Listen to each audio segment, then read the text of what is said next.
Hi, I'm Jim Renno.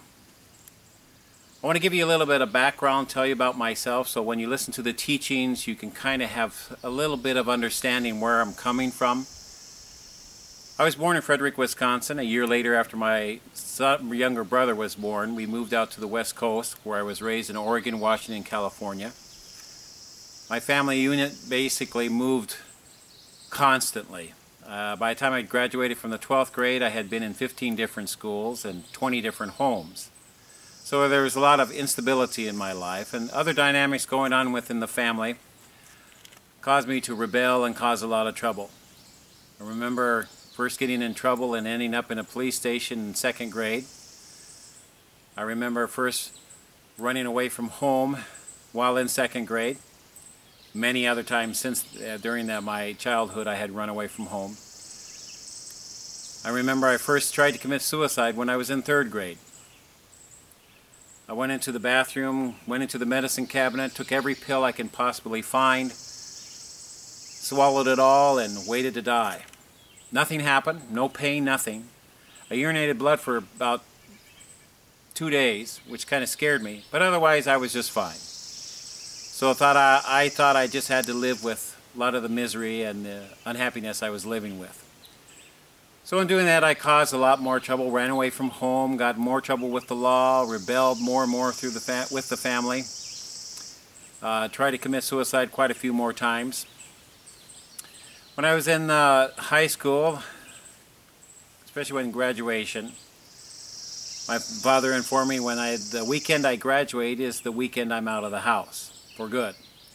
Not knowing what else to do, I enlisted in the military.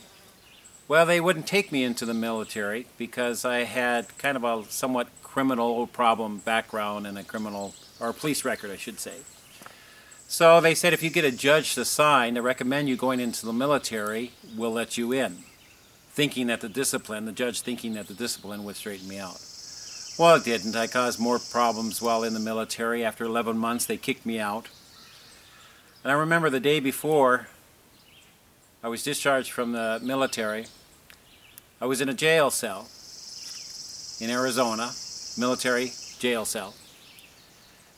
And I was waiting for the sun to go down so I could begin to sit down and relax for the evening, because in the military when you couldn't sit or lay down from sunrise to sunset. So I was anxiously waiting for the sun to set. And the only thing I had in that jail cell was a New Testament. And I don't even remember what I was reading at the time. My mother had told me a lot about Jesus because she was very worried about me. But I was just reading, and all of a sudden, as I started to see the sun go down, I realized that I was a sinner. I realized that I had committed a lot of wrong in my life, and I would have to pay the penalty for that. And at that moment I realized I could believe in Jesus and my sins would be forgiven. And I basically would be off the hook. I did that. At that moment I believed. A dramatic change happened in my life on the inside. I could feel it all over on the inside of me. Some people don't have these dramatic effects when this happens, but I happen to have it. And I felt completely changed inside. And I quickly called for the chaplain on the Air Force Base so I can talk to him and explain what happened. He came, he stood outside the cell, and through the bars I was telling him what had happened to me, that I believed in Jesus Christ, and I felt new and different and changed from the person I had been before, the troublemaker. He just listened, and he had kind of a puzzled look on his face the whole time. And I could tell this guy doesn't even know what I'm talking about. So as we ended our conversation, he was leaving. The sergeant of arms asked him how it went, and he says, well, he tells me that he's changed. God's come into his life and he's changed. He's not the same person he used to be. The sergeant of arms, who I couldn't see, I could only hear around the corner, pulled out some papers and said, look at Jim Renno's file. You mean this guy has changed overnight into a completely different person? Is that what you're trying to tell me?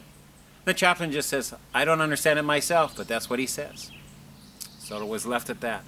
The next day, for lunch, I was let out of the cell with handcuffs, and my legs in irons and taken to the mess hall to have lunch. While eating lunch, the guard there got a phone call, and he asked me, "Jim, how would you like to go home today?" And I looked at him and I said, "Don't be kidding me, man." He says, "No, I'm not kidding. They say they're going to discharge you and get you out of here, but you have to do it today."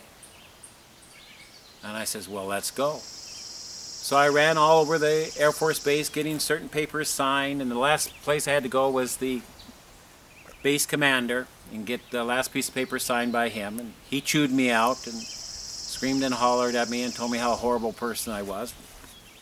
And but he signed the paper.